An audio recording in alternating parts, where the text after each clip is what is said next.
नमस्कार, मावळ परिसर न्यूजमध्ये आपले स्वागत। पिंपरी चिंचवड महानगरपालिकेच्या हद्दीत असलेल्या बापदेव उड्डाणपूल मुकाई चौक किवळे येथील पुलाच्या खालच्या बाजूने जाणाऱ्या मार्गांवर मोठमोठे खड्डे पडले असून या खड्ड्यातून वाहनधारकांना आपली वाहने जीव मुठीत घेऊन प्रवास करावा लागत आहे। गेले कित्येक दिवस या मार्गाची दुरावस्था झाली असून वाहतूक नियंत्रण प्रशासनाने वारंवार सूचित केले असता तरी सुद्धा नगरपालिका प्रशासनाचे दुर्लक्ष होत असल्याचे दिसत आहे।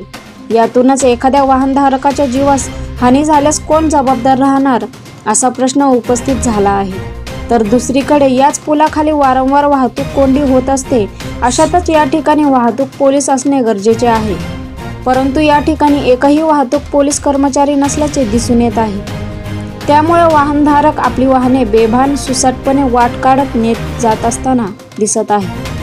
त्यामुळे अपघात होण्याची शक्यता भासत असून याला वाहतूक पोलीस प्रशासन जबाबदार राहणार का असा प्रश्न सुद्धा या ठिकाणी उपस्थित झाला आहे।